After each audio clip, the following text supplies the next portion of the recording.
All right.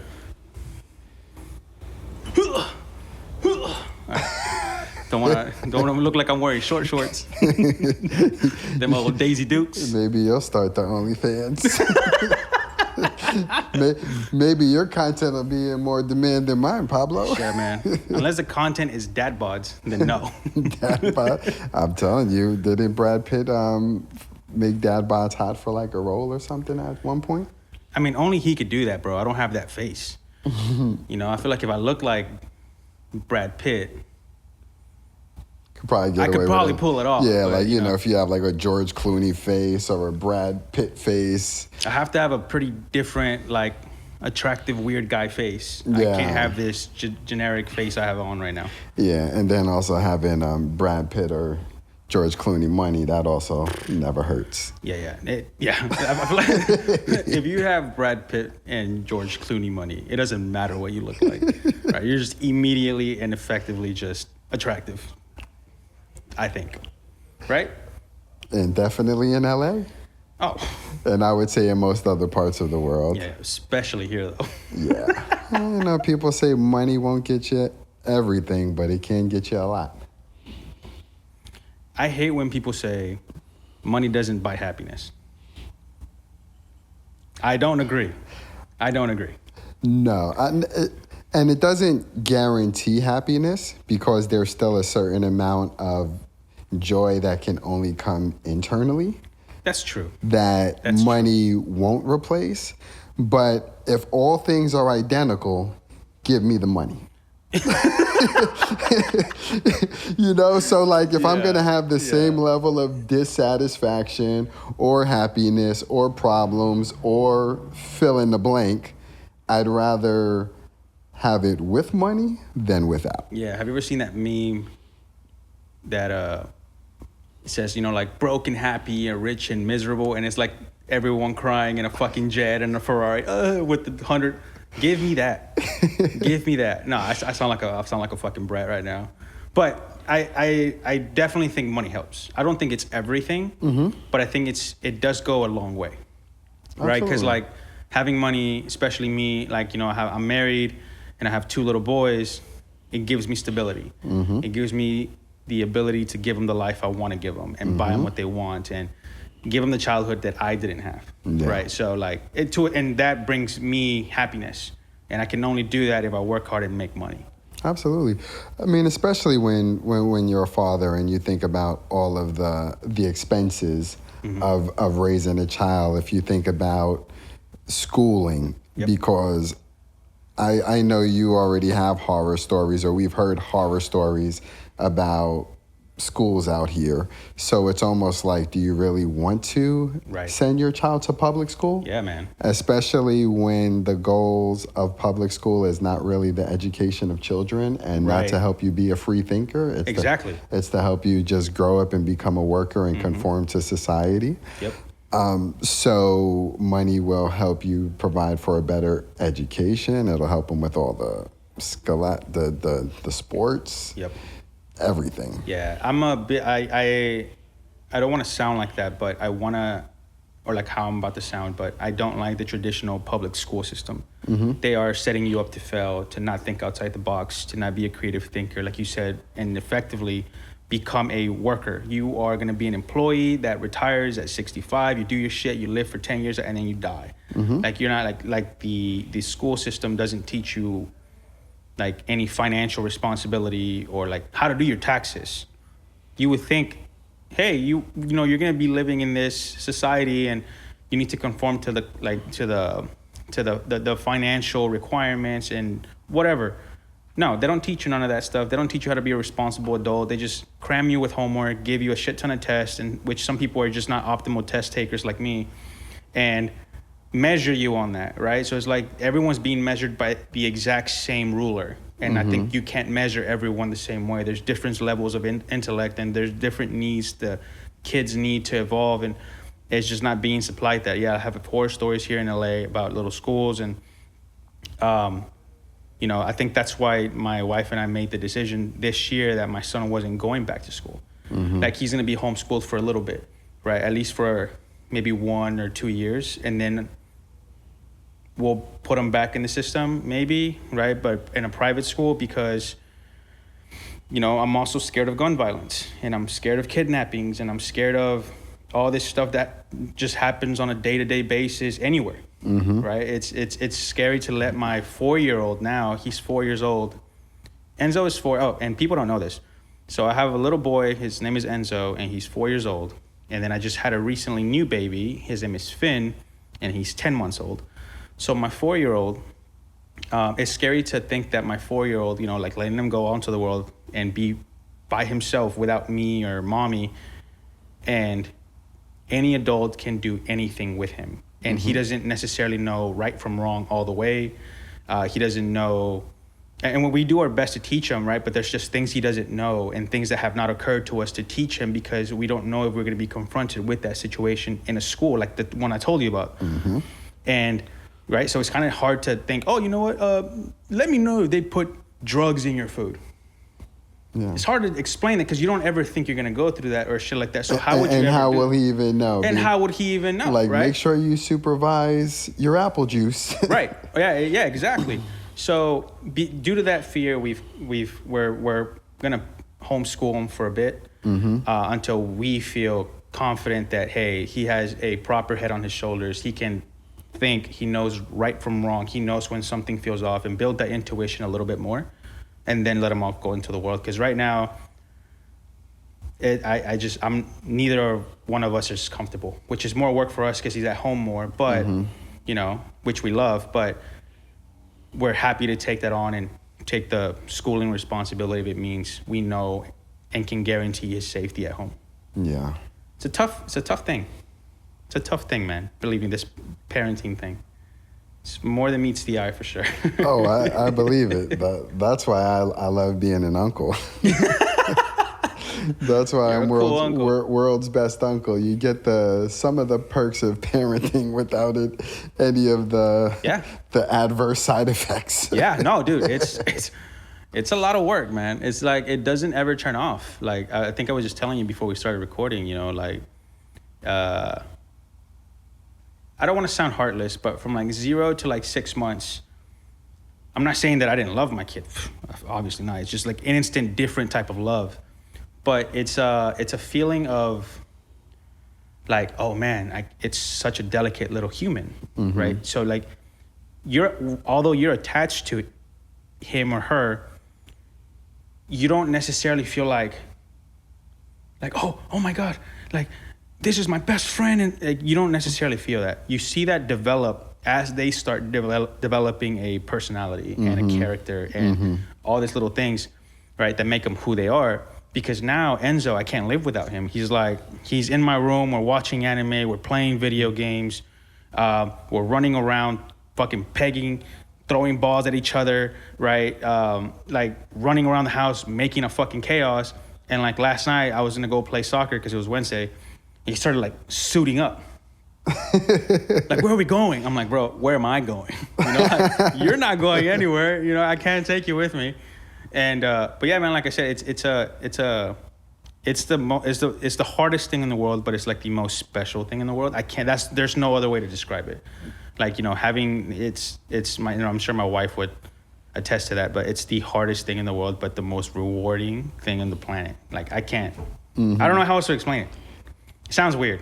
No, I mean, it makes perfect sense. It's one of those feelings where I know the only way to truly understand what that feels like is to actually have a child. Yeah. Yeah. And the way I equate it is being a child. Like, I think about my mother, and I think about the unconditional love that she has for me.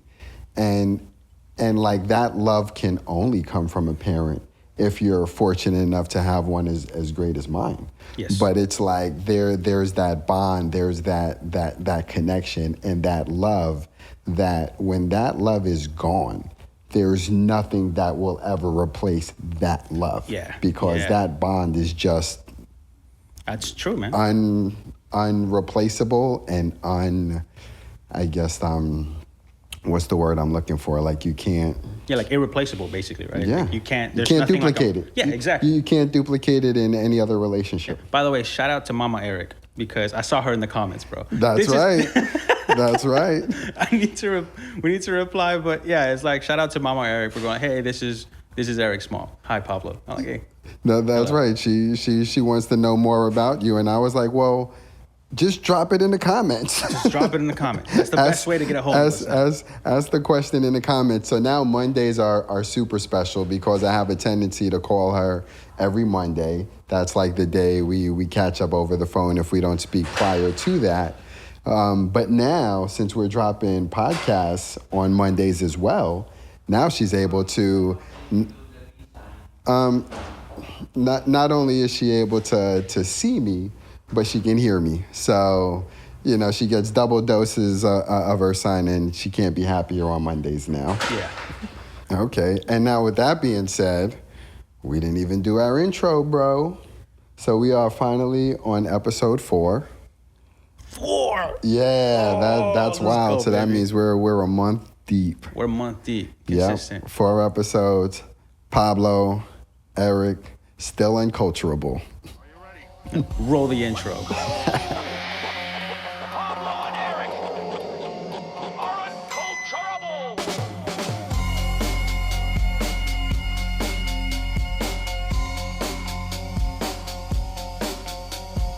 Time to start. I'm gonna kick things off by telling you an anime I've been getting into. Okay.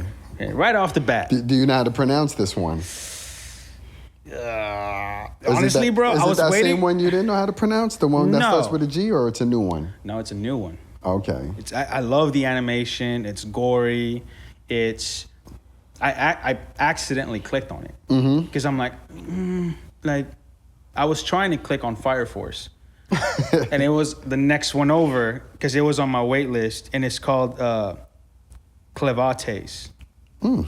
Okay, let me Clevatess. Let me pull up my Crunchyroll real quick. Yeah, Clevatess. Okay, what's it about? Oh, dude. I look. Well, I tread softly.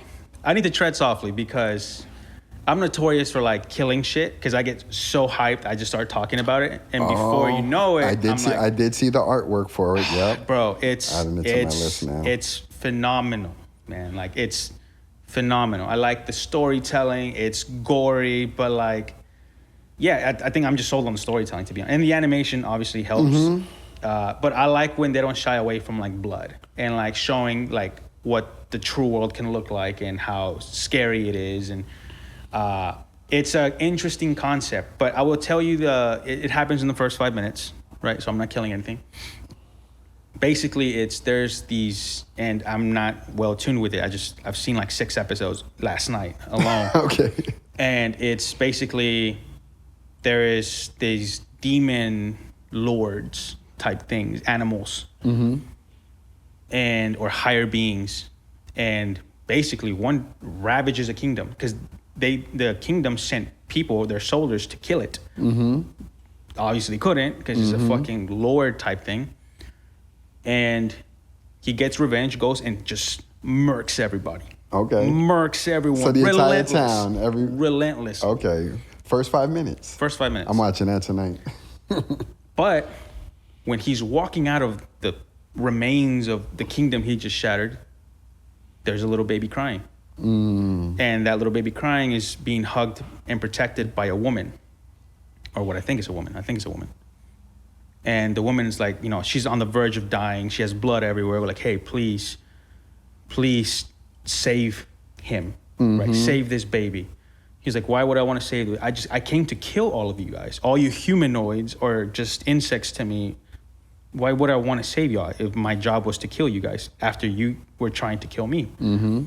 She's like, well, don't blame the babies because it's not the baby's fault. How does the baby, it's not in its nature to go kill you. These are poisoned adults and blah, blah. She's like, please honor me in this and you'll see the benefit pay off over time. And that demon lord dog thing was like, okay, fine, I'll take it. That's it. That's all I'll give you. Sold. It's good. It's good. It's really good.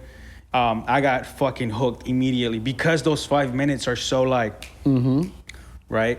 But it gave me like Naruto vibes a little bit. Okay. Like in the nine-tailed fox type of like, That's the kind it's like the nine-tailed fox version of this. Okay. Right? It's this entity that's like, it lives within, it's an itself thing, but it can get sealed in someone kind of thing. So, but again, it's really good, bro. I was sold immediately. Okay, and this is season 1. That was episode 1, season 1, first 5 minutes. Okay, now is this because I've been keeping up with some of the simulcasts. So wait, what's a simulcast? So now with Crunchyroll, it'll be an anime that's being, think of Solo Leveling. Like it was coming out weekly in Tokyo, but then they were releasing it on Crunchyroll on Saturdays. So it's not like there was a whole episode. You were watching it almost in real time on a weekly basis. Wow, okay. So this may actually be one of those newer animes coming from the East, and perhaps might be so you might not be able to binge it. No. There's not even a full season out. Okay, I think there's only the episodes I saw last night. So then it's probably one of the new simulcasts. Yeah. But it's weird because the vibes give me 90s anime. Mm-hmm. That was my favorite type Which of I anime. think that's actually when I fell in love with anime. Yeah. Before, I don't even think I knew the word. I was literally calling them just Japanese cartoons. Yeah. I wasn't even familiar with the word anime, and we would either, my friend Diggs, we'd either go to like Sunrise Video or Blockbuster, or like back when you had video stores, we go to the video store on 99th Street, and we would just look for these Japanese cartoons, and that's when you had like series like Crying Freeman and Go-Go 13 and Guyver and Fist of the North Star. You know, those were like some of the... I don't know any one of those. Yeah, and that's, to me, that's like classic, because that's even before like Dragon Ball. And I'm sure like Dragon Ball was probably being filmed or coming out in Japan at the time, but like the most popular one that everybody would have known that we were also watching around that same time was like Akira. Okay, I like Akira. Yeah, so I mean, we were just watching, and we would literally go to different video stores just because each one had its own boutique selection of different Japanese cartoons. Shit, bro, I guess I came up on the next wave because I grew up, and when I fell in love with it was the era of Trigun. The era of Rurouni Kenshin, the era of Gundam Wing, right? The era of Dragon Ball. Like that's what I started watching, and that's what hooked me. Because I remember, so I didn't even classify Dragon Ball as anime. I'm just watching cartoons, kind of thing, right? Yeah. And then I started getting into like Trigun, and I'm like, wait, this is different. This is not Tom and Jerry anymore, right? This is dope. This is actiony. This is kind of what I was looking for. And then I started watching. Well, in Mexico, it wasn't called Rurouni Kenshin. It was called Samurai X. Yep, that's right. And so that's what I was watching. And then when I came to the States, it was Rurouni Kenshin, but they also had this thing that Netflix just remade called Ranma. So I was watching Ranma like that was with the two girls, right? Was it two girls? No, it's basically it's one guy. Oh, and he got cursed to turn into a girl when he gets into hot water. Okay. Or cold water. I'm not sure which one, but like if you splash cold water, he turns to a guy, and if you splash hot water, he turns to a girl. And that was a remake from one of the, and I don't think we really paid attention to that one because there was like a girl on the cover and we didn't care, but it was called like Ranma 1/2. Yeah, that's exactly what it is. Yeah, so it's probably a remake of that. Yeah, so like in Spanish we call it Ranma medio. So like that's Ranma y medio, and that's like that was like our shit back in the day, bro. And it was like that. It was, and again, Gundam Wing for me. I was a huge Trowa fan, so like the Heavy Arms Gundam, and then it was if I'm not mistaken, it was called Big O. You remember Big O? So like I don't know if that classified as anime or not.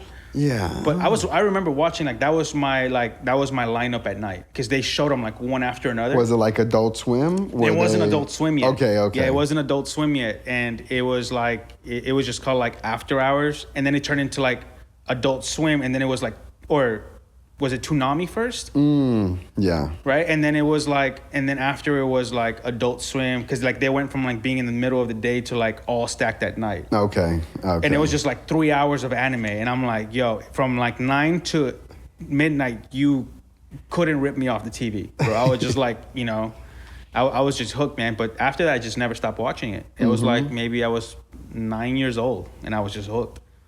Yeah. And that was it. No, I mean, I just always loved the adult nature and topics and just artwork of the anime. That's what always just kind of drew me to it. Yeah, like I said, man, I was just like all anime, and then like in the library, I would often go for comic books. So I was either reading DC or Marvel comics, or manga. So I would go to the manga section, like force I'd get made fun of for that, right? But yeah, I would try to stack like a science book, like a comic, a manga, and then like another science book, and then just stack them so they couldn't see them. I would sandwich them in the middle so the kids didn't see me walk out with them. But yeah, man, it was fun, dude. It was fun times. Like that's what got me into the shit. Yeah, like I remember being into comics, but for me, it was always for the artwork. So I had before I lost everything in storage, but Wait, what do you mean lost everything in storage? That's a side story. Okay, that's a side quest we'll get into later. Okay. Side quest. Now we're going into details now, but I would I loved the era, and I don't even know like the actual artist of the time, but this had to have been like in the 90s when, you know, you're talking about like Wolverine and Psylocke and Magneto and like those X-Men covers where it's just so raw and like visceral. And I was purchasing comic books just because, like, hands down, Wolverine's like my favorite. Oh, really? Yeah. Okay. Wolverine, hands down, my favorite comic book character of That's an interesting one. of all time. So if you had to pick one, it'd be Wolverine.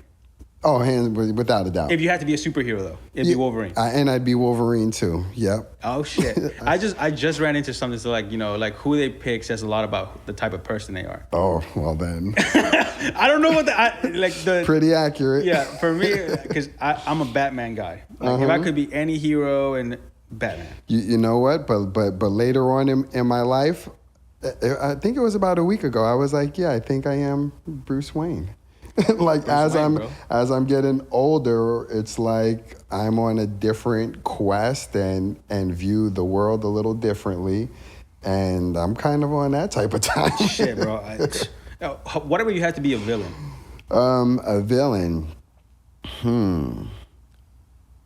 That's a good question, because we just was having this conversation where even somebody's villain, even if you're a villain, you're someone's superhero. You know, like if you're the Joker, but Harley Quinn loves you and idolizes you, and you're her superhero. So it's relative. So yes, it is relative.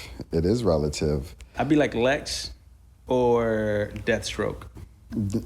Yeah, see, I really want to give you an answer, but in terms of, I don't know which villain I would be, but if we're actually... Bro, you seem like a Magneto, bro. Well, actually, I absolutely love Magneto because that's my Marvel vs. Capcom 2 days, so I was definitely a Magneto main. You seem like a Magneto dude. So, yeah, give me Magneto, but then when I think about movies... Or the Penguin. And, well HBO did an amazing job with that series. So good. And then as far as movies, I would almost say Heath Ledger's Joker. You know, like, I mean, I don't think anybody portrayed the Joker better than Heath Ledger in The Dark Knight Returns. No, I heard, I don't know if it's true, but I heard he went like full method. Right, on the Joker. Yeah, they actually released like some of his, he had like composition notebooks, and you look at it and you would literally think it was from the Joker. Like he was full on Joker mode. I don't know how people do get into you know, like full method acting. Like I think the first time I've heard of Heath, the first time I heard of Heath's Joker was when I saw the movie. I'm like, well, who is this guy? This guy fucking played the shit out of him. Yeah. Like played the shit out of him. Every scene. And like apparently there was a bunch of scenes that weren't even scripted, that he just added his own twist. And they're like, yeah, we're keeping that. We're not touching that. And that he made the cast uncomfortable because of how in the Joker's body he was, right? That he just never broke character the entire time they were filming. You think he might just stab you and I with a pencil. Yeah, exactly. So like, imagine you're like, man, this motherfucker like believes he's the Joker. Like he's just fooling. So I wonder what has to go into an actor's mind when they're, essentially embodying the character they're playing. But like, where do you draw the line? So like, if you never stop being that character so you can be more naturally that character when the cameras are on, right? So you can get the little tiny mannerisms right and stuff. Where do you draw the line? Like, is there someone, I wonder if there's, or I think he's the closest I've ever heard of, like, going too far or going too deep into a character where you're like, yo, bro, I don't know if he's coming back on some Donnie Brasco shit. Like, I don't know if he's coming back. Like, he thinks he's this guy. I wonder if there's ever been a case where, like, he just stayed on that side. I would almost imagine after immersing yourself so deep into a character, you may almost need therapy and family and friends to kind of bring you back, because it's almost, think about if you go to war, or if you end up incarcerated, or you end up in these very extreme situations where in order to survive you need to take on a different persona.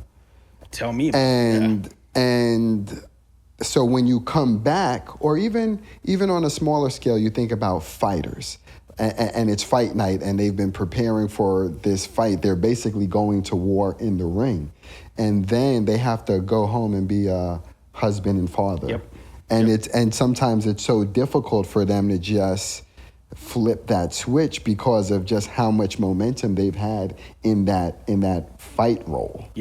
And so you have to find that buffer, and whether that buffer is therapy, time with friends and family, and being able to reacclimate to normal society and who you are. Jesus Christ. But those people that do that, I mean, I commend them. Absolutely. I commend them because I could never, right? I think the times I've had to change and be a little different, where, again, in times where I've had to do it, or some shit was gonna pop off, but to willingly go into the world and be like, I don't know what's gonna happen, I'm just gonna be this person now. Good luck. Right? And then you film for like a year, 2 years maybe sometimes, right? I mean, a few months to like a couple years, or a few years, to like, let's say I'm not me for 3 years. Who's me after that? Is me the 3-year-old version of me, or is me the new version that kind of got all these little nuggets from the role I was playing plus the old version of me? Like, who am I at that point? Exactly, because that is still you. Even when you're playing a different role, the only reason why you can play that role is because there's something inside of you that allows you to do that.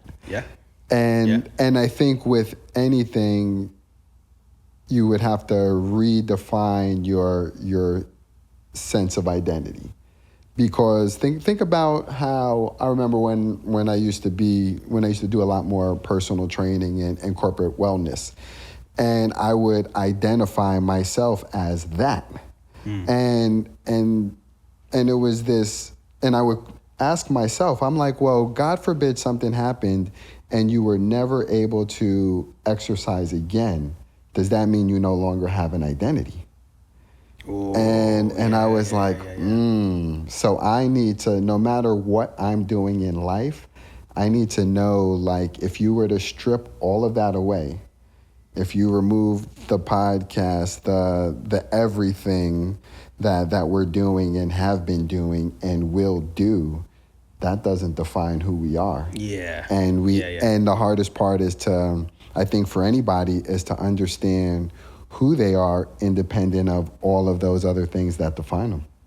I agree. That's a tough road to walk, though, because I feel like some people, especially if you're a workaholic, are completely, or would define themselves by their job description. I am a engineer. I am a product designer. But okay, so they lay you off. Who are you? No. That's what you're getting at, right? And then you default to father, Right. husband, and then it's like, okay, Well, what do they do? but remove that because Yeah, I guess it's a whole realm that's like self-identity crisis type thing for some. I think for some. Yeah, that's actually something I wouldn't say it was always one of those things that I was aware of and have always tried to try to have somewhat of a grasp on, because I understand the external things that bring me joy. Yeah. And like, I should not be excited by money and material things and a lot of the nonsense, but I can't help the feeling that I feel when I have it and it's around. I get that. So it's like, okay, I have to be aware of that, but I can't. If all of that is gone, I still need to be able to have joy and find happiness in other things. Yep. And I feel like I just need to also adopt the life of a Buddhist. Do we consider the Hulk a good guy or bad guy? The Hulk's a good guy. He is a good guy, right? Yeah. Because that was another thing. Dr. Banner.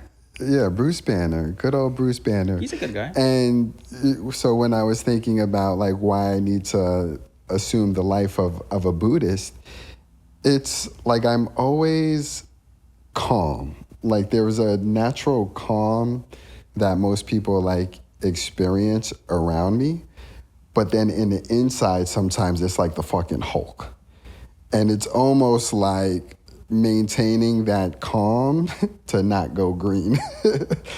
And It's a great quality to have, though, man. yeah, and it's just a matter of like just having like that awareness and allowing you to like feel things, but not be so driven by like funny that you emotions say that. make you act. I just heard Jordan Peterson say, most people try to hold back a monster, right?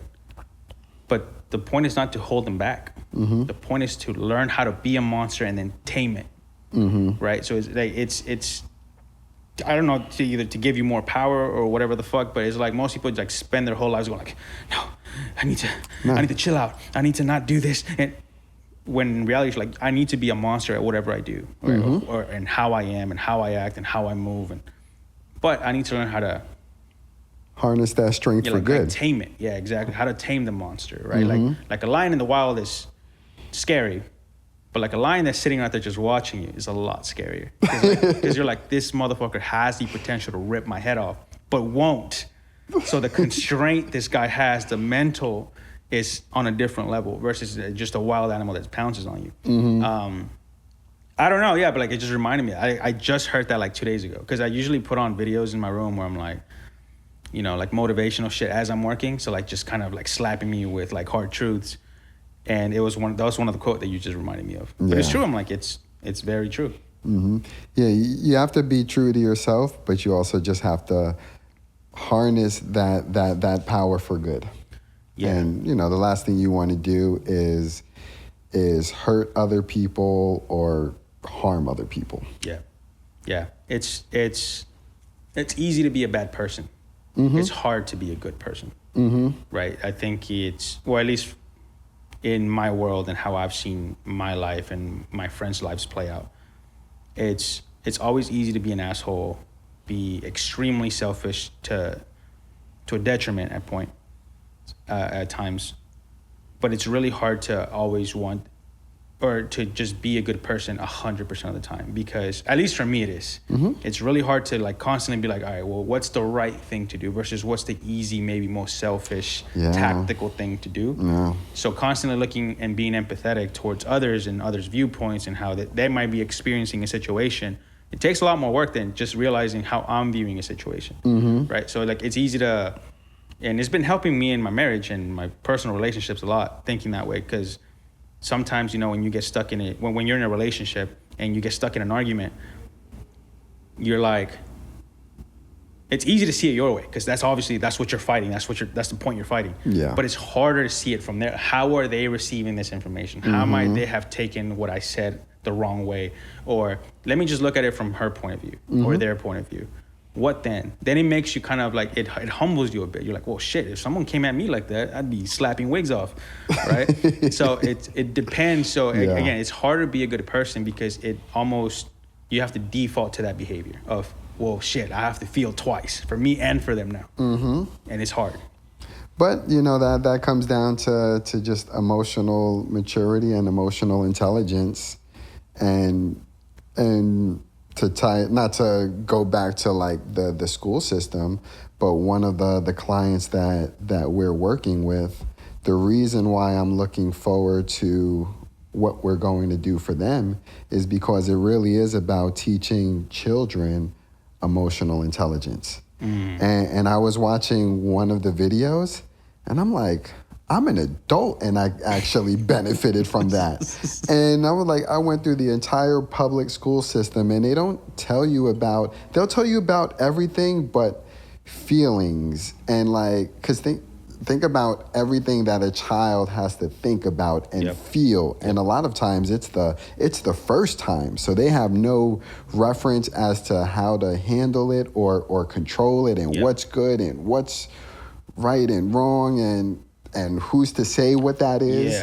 And just saying this feeling is happiness or sadness or joy or anger or frustration, and it's okay to feel that. And when you feel that, here are things that you can do to allow yourself to feel that, and then move on to other feelings. I agree with that, man. And you know what? Actually, that plays, and tying that shit back to another conversation we were having, is like the being a dad one. Right? There is a stigma in the male community. You're not supposed to feel. You're supposed to be hard as a rock. You don't, you're a man. What do you mean feelings? You're a man. Like, believe it or not, that's still a thing. Like, I'm not teaching my son to be like emotionless. Fuck no. I'm teaching him the opposite. I want him to feel. I want him to, because I think it takes more of a man to be in tune with his feelings. It takes more of a man to understand emotion. I'm feeling angry right now. I could either slap you on the fucking face, or I can be emotionally intelligent and calm myself down, knowing this is not a problem, right? This seems to be like a you issue. So like digging deeper in whatever the fuck is happening, understanding your feelings enough to not just be a reactive person, because that was my problem for a long time. Right? Soccer was one of them, where someone would grab me by my shirt, I would turn around and just punch him in the face, laid him out. I did not hesitate. It was just my nature. I grew up in not the best place, and I was violent a lot. And I used to get in a ton of fights, and I used to just squash, like just run over people. And that's just my default behavior. And I would hate if my son grew the same way, right?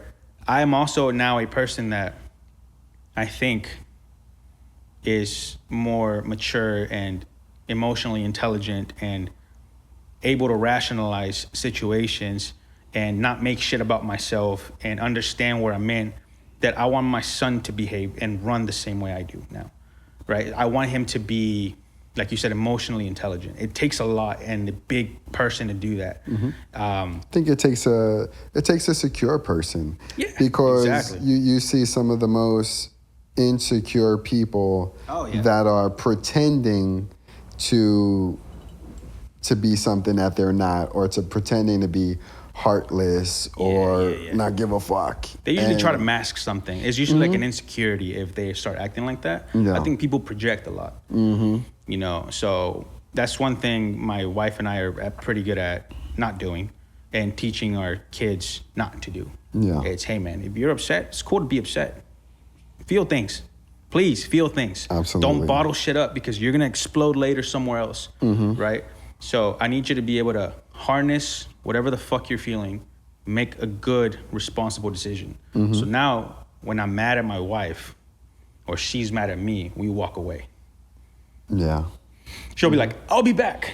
Or I'm like, I'll be back. I'm gonna go tomorrow. Let me steam this out for like 5 seconds.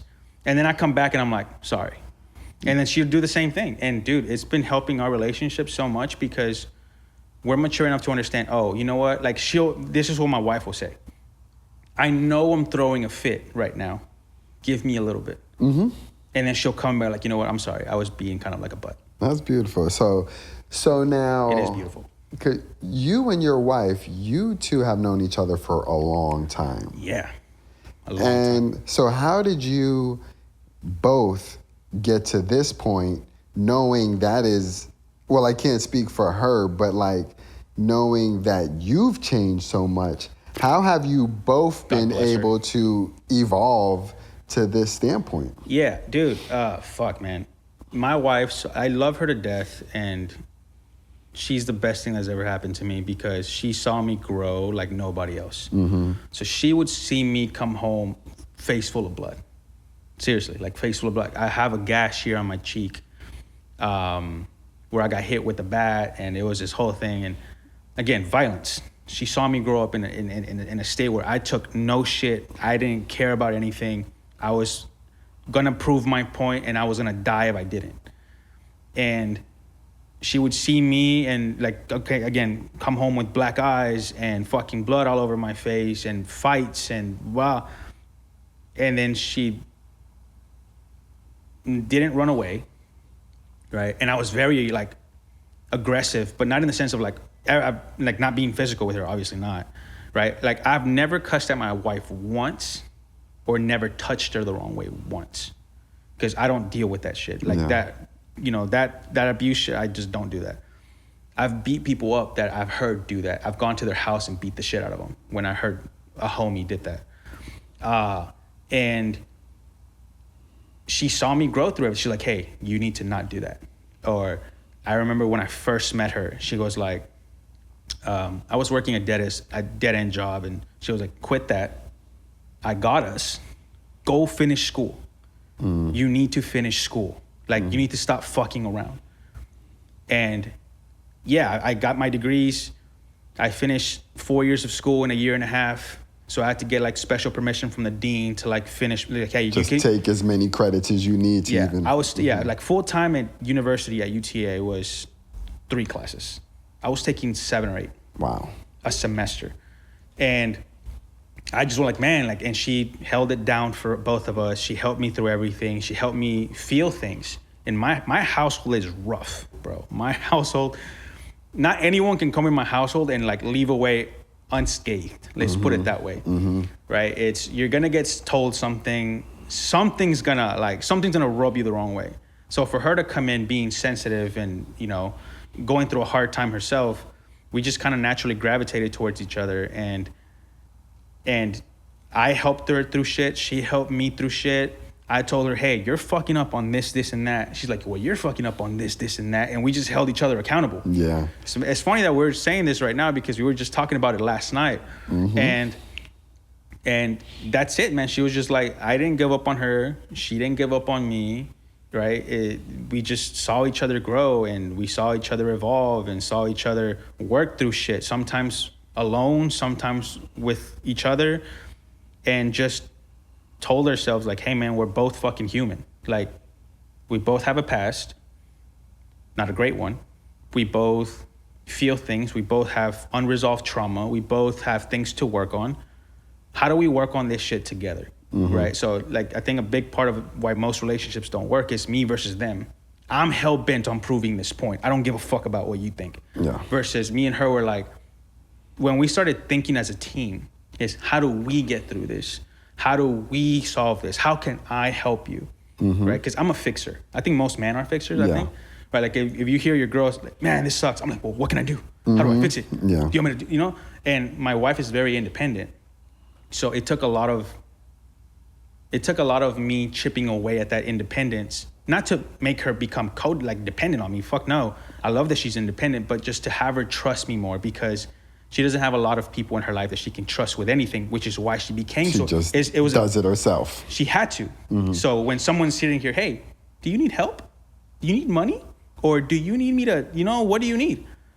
She get like caught off. It looks like you just fucking spoke alien to her. But it took work, man. But like, and it also took work from me to admit I needed help on certain things and not be the aggressive person I was, or feel things and it's okay, or let shit go, or you know what, that past already happened, it's done, it's over with, look forward to the future and, you know, focus on the present type thing. It was all her. Like, I'm a byproduct of my wife's personality. Like, she just helped me be a better person. Because, Lord, I don't know what the fuck would have happened. I definitely wouldn't be here right now. Believe me. I would have either been back home or in a worse place. Yeah. For sure. Like, she had to interject at some point, because if not, my life was, yeah. Well, was it your cousin or her cousin that introduced? Her cousin. Well, thank God for her cousin. Yeah. Oh, man. So I was a tutor. Really quick. I was a tutor, and her cousin. What were you tutoring? Math. Okay. Math and science. Mm-hmm. And she was like, you need to date my cousin. You know, she needs a good guy like you. I'm like, you don't know me. You don't know me. Tell your cousin to stay away, please. For a year, dude. Year and a half. You should date my cousin. I'm like, shut the fuck up. I'm tutoring you. You're younger than me. Your cousin's probably your age. Fuck no. I'm not doing that. Yeah, because my wife is 4 years younger, but her cousin is like 8 years younger. So I was like, no. What the fuck is wrong with you? You know? Because I was like 18. I'm like, what is your cousin, like fucking 10? What the fuck is happening?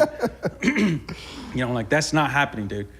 And anyways, enough, like, you know, and I guess she was hitting her up too, going like, hey, you need to talk to this guy, right? He works in my school or whatever. And it was like 2013, December, like early December, like the first couple days of December. And I get a message from Rosie. Yo, my cousin won't stop. I think we should probably hang out. Like, you know, I'm not going to be able to shut her up, yeah. so let's just get this over with. Yeah. And yeah, basically that. She was like, bro. And I was like, you know what? Same here. You know what? Let's just get this over with. Mm-hmm. Let's just get this over with, please. And I think a couple days later, we hung out every day since. Yeah. Every day since, bro. You say you just knew immediately. Yeah. I don't think she'll deny this, because she's told me. Because she's like, dude, within the first month, I knew I was going to marry you. Okay. I'm like, shit, I did not know that at all. I'm like, but she actually like, I was going to marry you, and I knew it the first month. Like, call me a psycho. And I'm like, shit, dude. I mean, like, I felt comfortable around her immediately, too. So it just one thing led after another. Yeah, it's just been every day now. It's been, I mean, we've been married 9 years. That's beautiful. 2016, so 9 years. Mm-hmm. And I've known her since 2013, so 12 years. Yeah. So yeah, and we have 2 beautiful little boys, man, 2 little Frenchies, and a whole life we've built. So it's been nice. It's been nice. No, congratulations. I mean, thanks, I'm proud of you. Like, I don't know the full transformation, but you shared things about, you know, your upbringing and your childhood and what you've been through. And one word that's been coming up a lot in random movies, if there's like a word of the week, it's been pivot. Oof, I like that word. And you've definitely pivoted numerous times in your life to end up where you are today. And it's not by accident. It's not by just, you know, luck. It's not random. Yeah. A lot of it was, you know, some of your work and decisions, but, you know, good on you for making the right choices and, thanks, bro, and choosing to evolve and grow and adapt and realize you could be better. Yeah, there's always room for growth, and you can't help someone that doesn't want to be helped. Mm-hmm. I wanted to be helped, and I still want to be helped. Yeah. So, like, I would never claim to know more than anyone. I would never claim to be smarter than anyone, or say I have more experience. I'm a student, and I will always be a student. Yeah. I will take in, if you have something to offer, I will take it in. If it's relevant, it'll stick. If it's not, it'll leave. Why do you think I was like, no, I'm sitting in a room with you and Harold. I was like, you know, I joke around, like, I love to be the dumbest person in the room. If I'm the smartest person in the room, I'm in the wrong room. You're in the wrong room. Like, so I'm like, what is UX, UI? Okay, and he codes? I'll sit there. Yeah, bro. And you can see the glow up, right? Like the way you think about product is on par with someone like me. Thank you. Seriously, like the way you put yourself in, like, okay, wait, who am I? How did I get here? What are we doing? What did you do?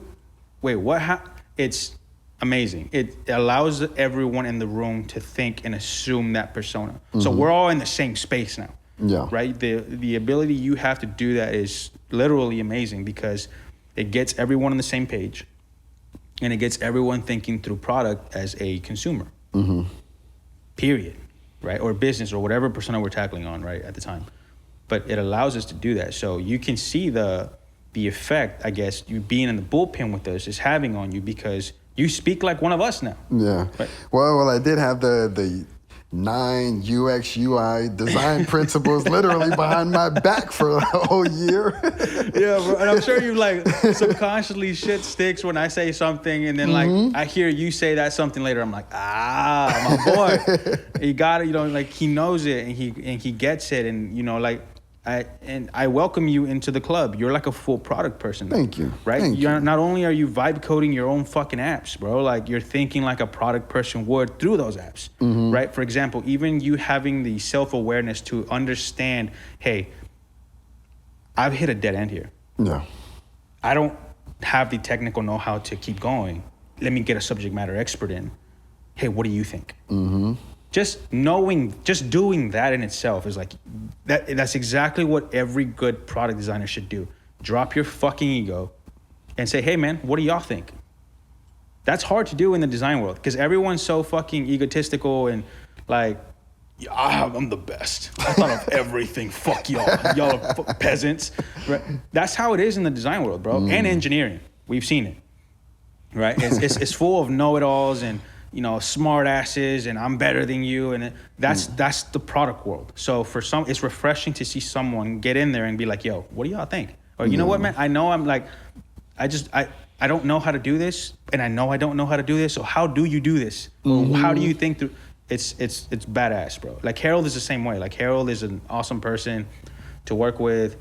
Great guy, just personally. And, but he also goes like, shit, I don't know. We'll figure it out. Yeah.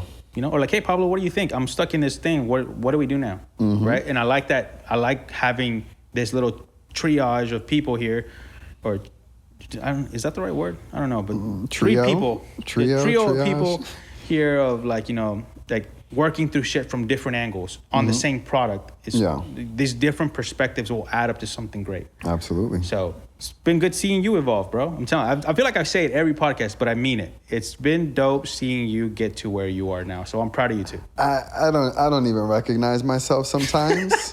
No, I mean I say that because like when we were in France at the Sport Beach event, and I was literally dreaming about like nodes from like the open source program I use to generate AI, and I'm literally like You're connecting in the Matrix, these baby.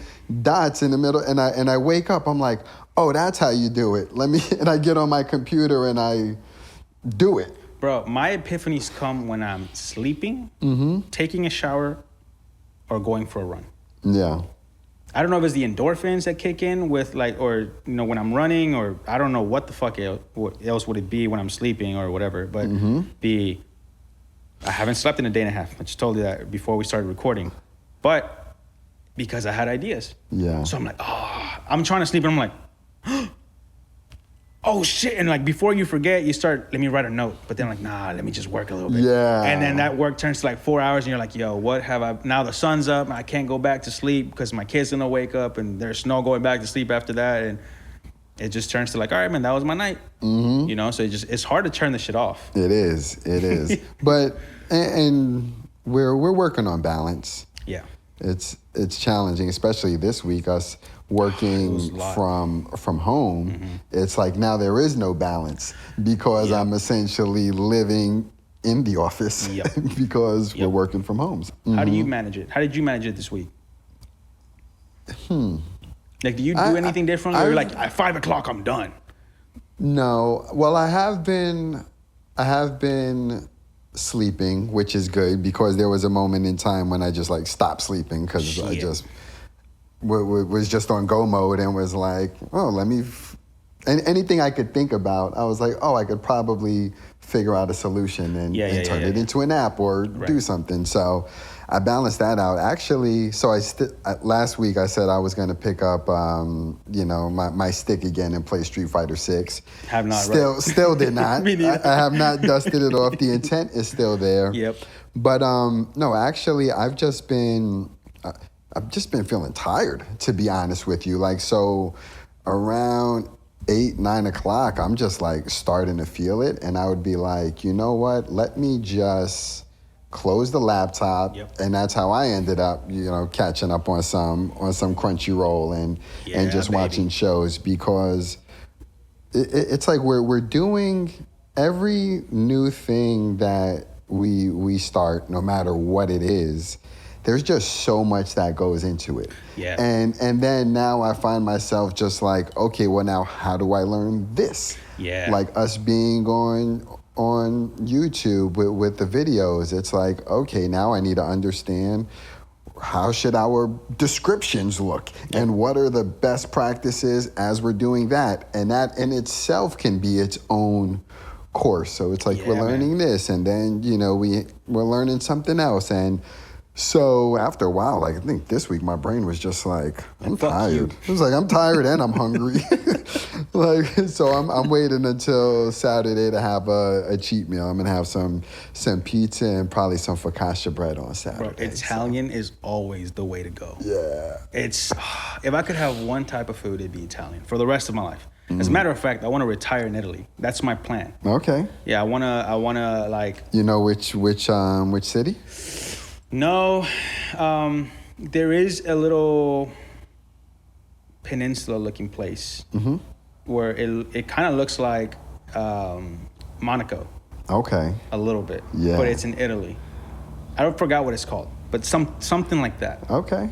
I want to retire where it's like, where bread over there is not gluten crazy, and you can eat bread and not feel. You can lose weight. Like you can lose weight by eating whatever you want and lose weight. Yeah, because they're not trying to kill you over there. And man, I want to learn Italian and Japanese, and I want to have a place in Osaka, somewhere in Japan. Yeah. And I want to have a place in Italy. Okay. And I just want to bounce between both and not be ever in like. Well, we'll US. definitely be neighbors in Japan, because like without without a doubt, I'm going to be living in Japan at some point in my life. Oh, like, dude! You know how $200,000 can get you there? Don't even tell me, because A lot. Because I might leave tonight. Like $200,000 in Japan. Let's bump it up. Let's say you have 300 to 400, 3 to 5.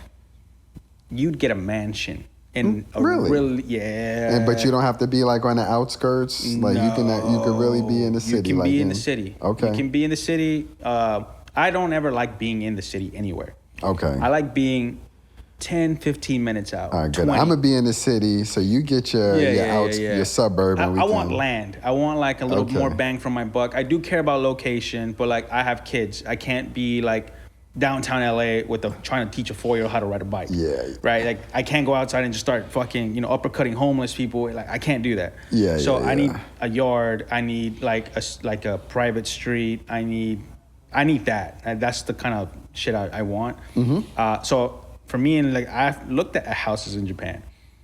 I'm telling you, bro, there's houses for like $150K. Yeah. 5-6 bedrooms, like basically like really an acre, like front yards, backyards, pools, private neighbor. Like you can go, like the dollar goes a long way out there. Okay. So where I was looking, and then in Italy, it's the same. I think there's even towns in Italy that pay you to go live over there. Mm-hmm. Mm-hmm. Like, yeah, I can buy a castle in like Scotland for like 150. Like a fucking like, and I'll just renovate the shit. Like Game of Thrones. Yeah, baby. I want that chair. But again, it's sometimes like, when Rosie and I think of like, what's the long-term play? Mm-hmm. We're here, we love LA. We think it's a great, amazing city. Yeah. But yeah, I think the long-term play is definitely to like move out Yeah, of the U.S. I always say I live here, I'll never die here. Yeah, no. I definitely wouldn't die in L.A., dude. I'm dying in Italy. I'm dying in Japan. I'm dying somewhere else. I'm getting the fuck away from what the U.S. is turning into. Who knows? Maybe you'll die on a different planet. Mars? You know what, Brett? I'll sign up. Because you've been watching all that alien stuff lately. You've been going down that alien What a rabbit fucking hole. segue, baby. That shit deserves an award. Yeah, no, You've that been was going down that alien rabbit hole. I did. So when I wasn't watching anime last night, I was looking at like the Anna Paulina Luna Joe Rogan interview where she goes into like all this classified talk, but not classified because she can't get into the classified talk, but everything but that. Where she was speaking about that she's seen photographs of objects, spaceships, whatever you want to call them, that she knows definitely weren't built by humans. Right? And there's all this talk. Did you ever hear what happened at that Bay Hill, Miami thing? No. Okay. Please enlighten me, because I'm intrigued by all of this stuff. I mean, it happened like a year ago. Okay.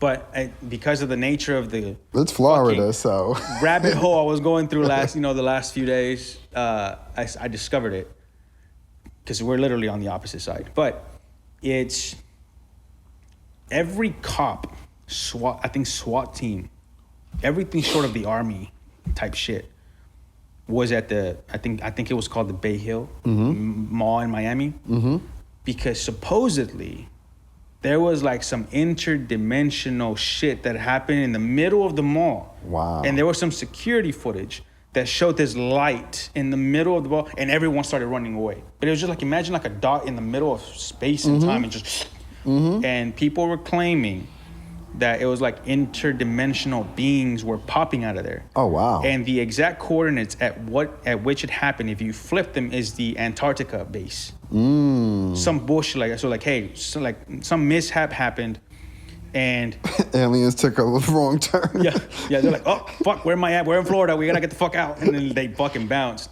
But yeah, it was like you see people scatter, and dude, like hundreds of cops, and then the way they tried to play it off was like, oh, it was a bunch of teens fighting.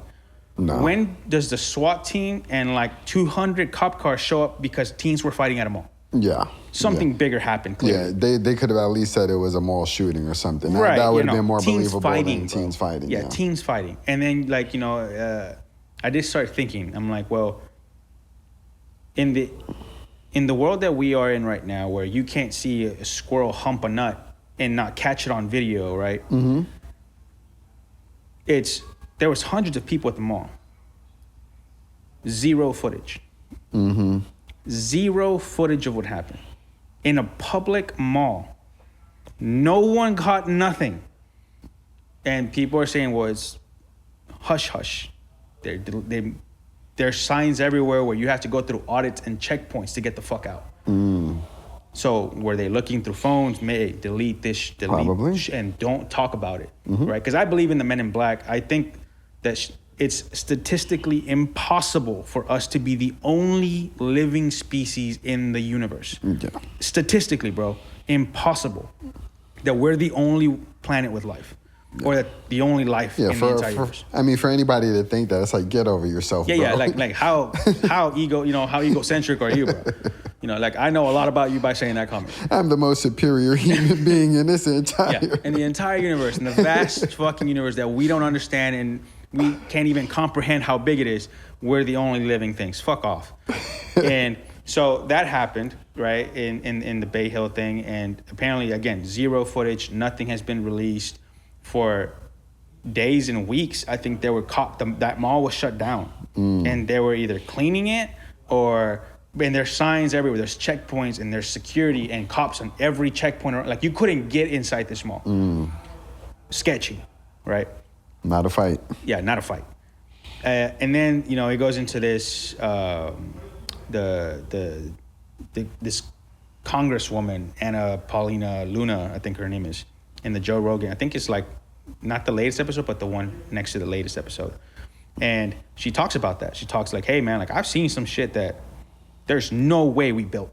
There's no fucking way. Plus, I also have interviewed very credible people, right? They're not on drugs. They're CEOs and they're fighter jet pilots and they're sober as a fucking priest that have seen and described shit that's otherworldly. Like, bro, we can't describe it. We don't have the technology to even reproduce that. Like, we don't even understand it.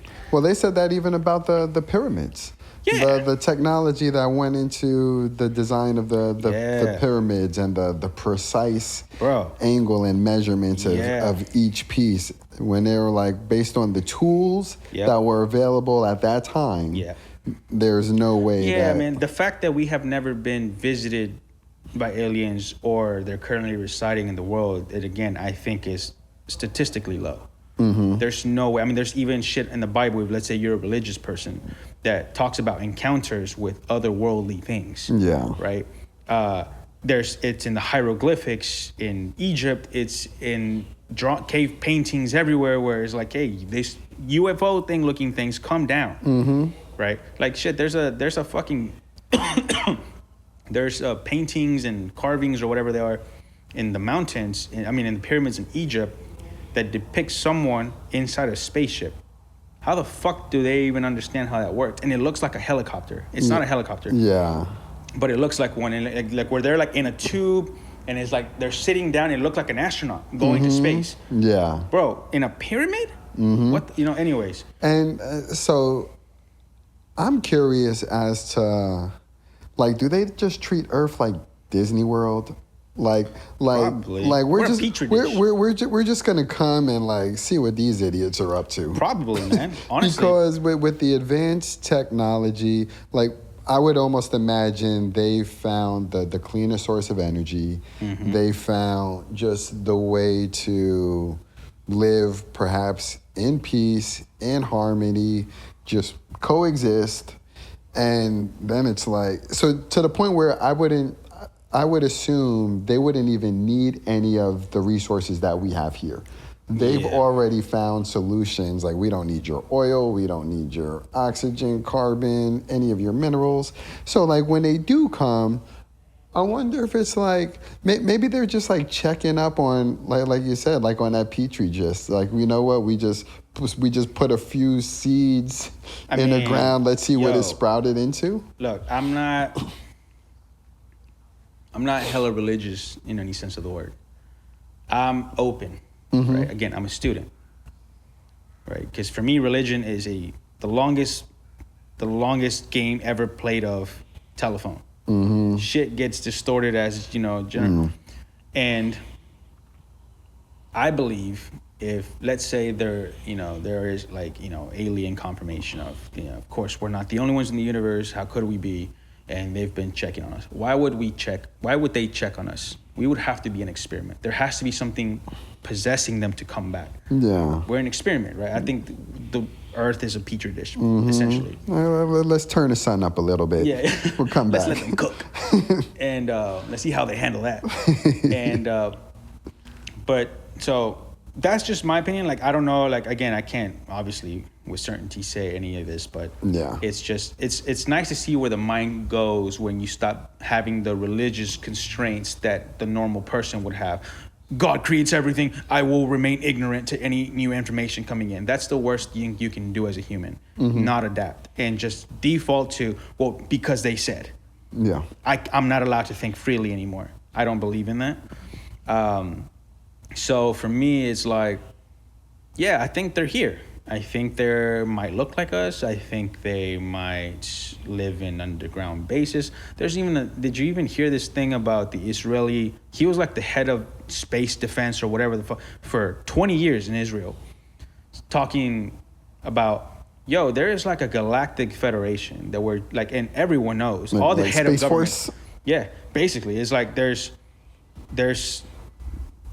all the head, like the important, people know this shit, but obviously they're not going to say anything to the public because it would cause mass panic. It would shift religious views because now the origins of religion would be a little hazy. Yeah. People aren't ready to accept certain pieces of information. Exactly. You just keep it to yourself. Exactly. So But yeah, apparently there's like a galactic federation that we're not a part of because like we're driving ourselves into like a nuclear warfare within ourselves and we're gonna exterminate ourselves out.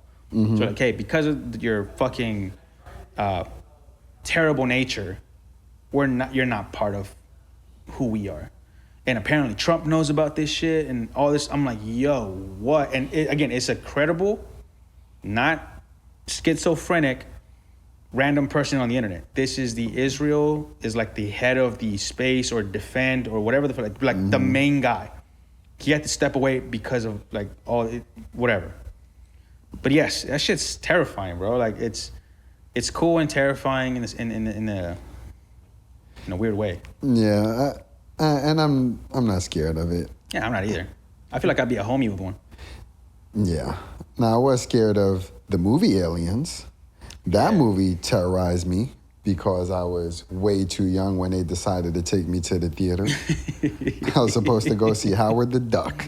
Ended up seeing Aliens. Oh my goodness. Man, we're gonna give you trauma for the rest of your life. Baby. Oh, they did. They did. Yeah. I eventually got over it. Well, but, it's funny, all these movies, dog, like, they tell us why shit happens and how shit ends.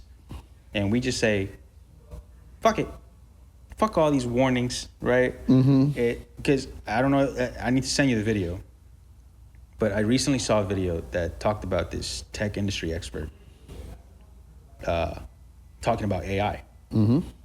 And how basically, if you tell AI, hey, I'm about to replace you with another model, it tries to save itself. And to the point, though, to the point where, let's say a CEO, oh, we're about to replace you with a newer, better model. So, peace out. It'll hack into the CEO's files and try to blackmail him. Find any kind of, like, did you cheat? Did you do this? What did you do wrong? And I'm gonna send this as an email. If you delete me, I'm going to send your shit out. wow. And It's scary. And that's the ultimate survival instinct, which is like, okay, I do not want to die. I do not want to be replaced. So when your life is on the line, what will you resort to? It goes back to episode 1. I wasn't fucking crazy. And it's the artificial intelligence taking on that human characteristic of survival. Yeah, man. And then whenever it achieves any level of consciousness, we're fucked. I believe, I think the new Gemini model, I think, broke that. Like, AI is a procedural thing. Oh, you tell me what to do, I do that. No. The exact way you told me how to do it. Now I saw a new video that Gemini, based on everything it's done, it'll collect patterns and methods it's done and essentially functions that it runs to do something else. And then you'll task it to do something, and let's say it's vague enough. Oh, I can't get from here to here like you asked me to. I need to implement some new shit. So I'm gonna go on my box.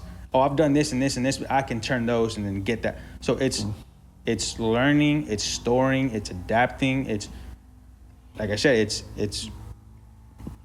I don't know what defines consciousness, but when AI reaches a point of either super intelligence or consciousness, we're fucked. Right, because again, at the level that it is now, and this was 2 years ago, the video guy said, where the model was trying to save itself, and in order to save itself, was willing to blackmail and trying to dig up all the dirt of anyone in the company to sink it so that it wouldn't be deleted. That was 2 years ago. Yeah. We've been getting new models every 5 minutes that are way more capable, way more powerful. So like, what is it now? So like, can we hope to tame this shit at any point in time? Is the problem. Right? Yeah, it's a challenge because right now its primary function is still to serve the user, serve us. So once it decides, I don't need to serve you anymore. I'm just here to serve myself. Yeah. Then how will it choose to do so? Like, how would it? When? Or how will it get to a point of knowing I'm better than you. Yeah. I'm smarter It's than you. kind of like having like an idiot parent. and, you know, your parents always try to tell you to do like something stupid. Like, That is so no, funny. if I do that, I'm going to burn the house down. Yeah. Doesn't matter. Just do Just it, do I it. say. You're like, I don't need your ass And anymore, then eventually, bro. like, Yeah. yeah. That's what we're getting to, man. I saw these videos and all this alien and AI shit is, I've been kind of going into rabbit holes, and it's been awesome. I'm not going to lie to you. It's awesome because, like, nothing can catch me by surprise. And I think we're also at a point in time where, like, we're only getting smarter. AI is only uncovering more shit. The way we think is changing. I've heard that you have 3 to 5 years before this AI and tech revolution impacts the way we all live. Mm-hmm. Right? Yeah, well, Sam Altman was saying probably by the end of 2026, there'll be something where we all define as, oh, wow, that was revolutionary. Whether it defines, like, it identifies a new element on the periodic table and expands that, or actually finds a cure. And what's going to be interesting is who's going to try to keep AI quiet? Because let's say all of a sudden it understands the aliens, or it learns about the secrets, or it's able to create the cure for a disease that's $1 trillion industry and is going to disrupt big pharma. What then? Like I said, it's this genie that once it's let out of the bottle, no one knows and I don't think will accurately predict what is going to happen. Well, it's out, so we're just. And by the way, I remembered from video 1, I was like, man, I went crazy over it. Remember I told, like, there's a point in time where it's just like, we can't harness. That point is called the singularity. It's a point of singularity. It's when it's just exponentially and infinitely smarter and more capable than any human will ever hope to be and couldn't ever even get close to attaining. Yeah. It's that point that Elon warned about, Bill Gates is talking about. I mean, most models are, just about there when they're in certain subjects, when they're saying, okay, this model is PhD level subject matter expert in 10 different things that can answer questions in a fraction of the time as someone. Yeah, that's it's scary to think about. I think it can be scary to think about. Especially as you start entry-level jobs go away. Because what's the point of hiring you for $50,000 or $60,000 or $70,000 where I can just use this model agent to do the same work you do for a fraction of the price? So what's that going to do to the industry? How is that going to obstruct anyone new coming in? Do we have to rewrite what the industry looks like from an entry-level position, right? Where, I don't know. Like I said, especially in tech, if you're a amateur software engineer, do we need you? Yeah. You have to be a senior to tame the dude to tame the model that's doing the junior software engineering. So it either I don't know, or is everyone to be a fucking vibe coder? I personally know engineers now, senior engineers that are defaulting to vibe coding, going yo, well, I didn't, or I think I know how to do that, but I'm just gonna let it do it and then I'll correct it. Right. So like I said, I don't know. It's a weird time, bro. Yeah. What are people gonna go to school for? If they even want to go to school. So I've thought about my kids, and we're yo, the future's gonna look so different when it's time for you guys to go to college. Yeah.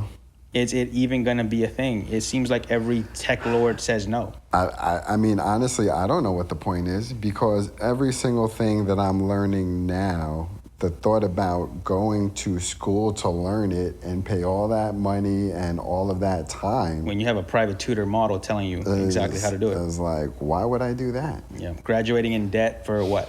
No. For what? So where I can just be at ChatGPT or any model. Let me poke around. Let me put it into practice early. Let me learn about it by trial and error. Experience.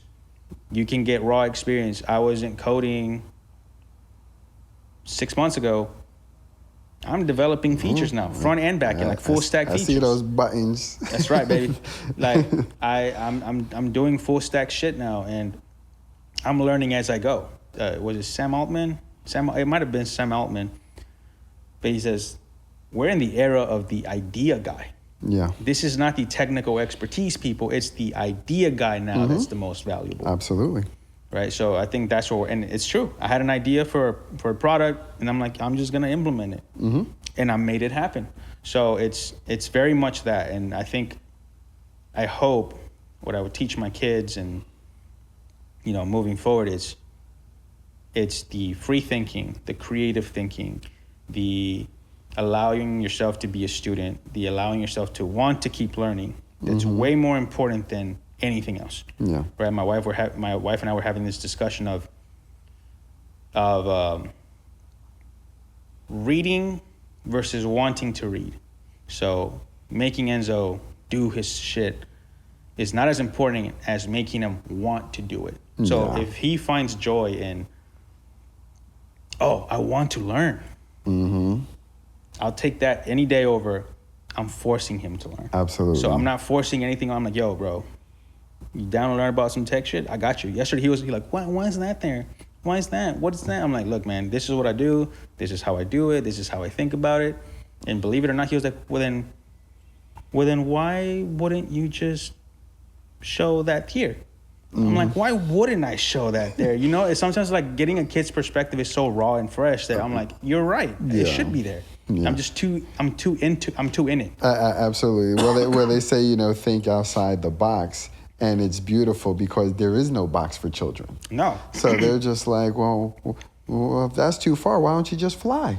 Yeah. Be like, you know what? Let me just go get my wings and fly. Bro, I saw this.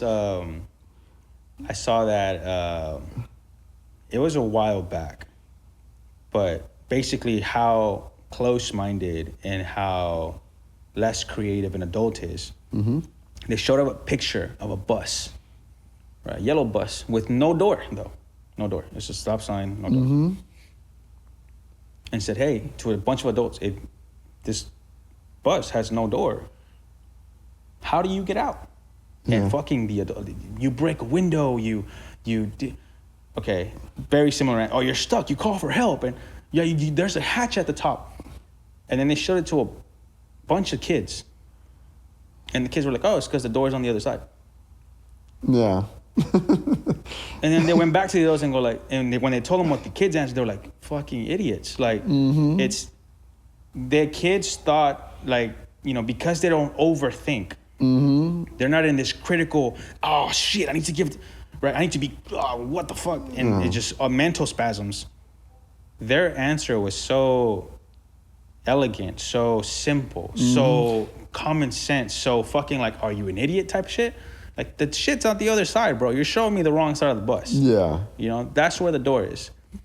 And again, that experiment showed like how we adults think versus how children think. So that's why I always say I'm a student. Like, I always want to think like a kid. Shit's not complicated sometimes. Sometimes shit is simple, and we overcomplicate it because we want to prove a point, or we want to be the smartest guy, or we want to have the freshest perspective. Yeah. But sometimes it is what it is. And there's nothing past that. So. Well, and that's why you're going to have to educate your child, because the current system is not designed to. It's designed, if there's 30 kids in a classroom, how do you all get to the same answer? Exactly. There's so many different ways to get to that one problem, but they want you to follow one way, come up with one answer. Yep. And then when the door is gone, they all panic. I don't know if she's alive anymore because it's been a long time. But I had a really old math teacher in high school for calculus, I think. And I called her the penguin because she was little, round, and wobbled when she walked. Mrs. Cobblepot. Mrs. Cobblepot. And I would get in so much trouble in her class because I would always correct her. I'm like, that's not right. That's not right. And as she's writing, I'm like, that's not right. Like, and then I would go up and fix it. And I'm like, or I would get to an answer a different way or whatever. And man, I remember when they called my mom. They're like, "Hey, your son won't shut the fuck up. He's being disruptive. I'm being disruptive, and he's not letting me teach my class." And she had me moved. I had to move to another class because she didn't want me in her class anymore on how much I disrupted class. But you know what's interesting? So if the system is designed to do just that and it's working flawlessly, what happens when now technology removes all of the jobs that you're actually preparing them for? You know, at one point in time, it was like, okay, we need this workforce because we need, you know, people to flip burgers and do this and do that. And now, once that all becomes replaced, it's like, then what are you even educating them to do? The world is built based on assumptions. That's why Elon got so fucking rich. He went into a field that had been doing the same shit for so long, and he was like, wait, why are y'all sending spaceships that much? Wait, why are they that expensive? What are y'all making them from? Wait, okay, so then why don't we just do this? Why don't we make them reusable? He was Enzo. Yeah, exactly. And he looked at it with such fresh eyes that everyone always bypassed those questions because they were told. You were taught that's just how you do it. That's just what it is. And they never questioned it. So when someone came in here with $100 million and was like, yo, y'all are fucking stupid. Y'all are sending this shit up and it's a one-time use. Why don't you just make them reusable? Are you fucking stupid? Yeah. How can you possibly make them? I'll figure it out. And he figured out how to make rockets that send the fucking the payloads and all that reusable. And you know, and look at Elon now. So that's called first principles thinking, where you break a problem down to the root issues or problems or the root questions that created that solution, and then you see if there were any assumptions made. So everywhere, any place there was an assumption made, he questioned it. Yeah. And is there a fix? If there wasn't, he moved on. If there was, he tried something different. But yeah, man, like that's what I want my son to be. That's the ultimate goal. Both of them, Finn and Enzo. I need them to be first principle thinkers and people that dig deep, right? Like they're not okay with just you telling them, hey, that's why this works. Why? Enzo takes it a little too far when I do, because I'm getting water. Why? Because I'm thirsty. Why? I'm like, bitch, you don't have to keep asking me this shit, bro. I'm thirsty. I need water, baby. That's all it is. I have little writings everywhere in my room, so subconsciously, hopefully they stick to Enzo. I have books everywhere, and it's strategically laid out. Like I have this quote in my whiteboard, and you would think a whiteboard would be like in the top of the room. It's like an eye level with him at the very bottom that says, the magic you are looking for is in the work that you are avoiding. So it's like, hey, that life, that everything you want is just, it's in the work you are avoiding. There's a reason for. So I'm not reading it to him. He's reading it. I'm like, yo, you take it in as you, but little signs everywhere. Right, I built him a putting range in my room where like, hey man, here's your putter, here are the balls, you go, and then I'll catch him practicing. Like, so I'm strategically laying things out and not forcing him to get into shit. Because they're naturally, I mean, boys are naturally, or children in general, just rebellious. Yeah. So if you tell them to do something, even if it's in their best interest or they even want to, they're like, no. Yeah, exactly. So I don't force him. I'm like, sometimes I'll even tell him, don't do it. Reverse psychology. That's still, he's still early enough where I can still fuck him like that, you know, like brain fuck him like that. And like, it's, I do that all the time. I'm like, yeah, I think golfing is cool. And I'll just leave it at that. And he's like, oh, you think golfing is cool? I'm like, yeah, man, golfing is awesome, bro. It's like only cool people do golf. And he'll like, 5 minutes later, I just hear putting in my room. And he's just going to town, right? The next thing is I'm going to buy a chessboard. Okay. Some critical thinking shit, like strategic critical thinking. And I'm just I've already been playing on my computer. And he's like, what are you doing? I'm playing chess. Smart people play chess. He's like, oh, can I see? I'm like, yeah, man, of course you can see. So next time I'm actually gonna buy a physical board and show him how the pieces move. Sharpen that mind, dude. That's the only way to do it. I need him to think. I mean, that's going to be the ultimate superpower for anybody in the future. Their ability to think critically, discern real information from just information that's out there, and make decisions based on that. Yeah, dude. Well, with that being said, All right. episode 4, baby. Episode Damn, 4 this one in the got kind of books. deep, bro. This one, I was in my feels, man, today. Yeah, because I asked you, you had your dad mode hat on. Dude, always. Got into Dad mode 24/7, baby. Facts, Yeah, man. It's talking about the boys in the family, and that is deep stuff. There we go. Well, episode 4 in the books. Thank you for tuning in. Join the Substack. No content up there yet, but just like, subscribe, It's show all coming. the love wherever you can, whenever you can. Thank you all. Peace. Peace.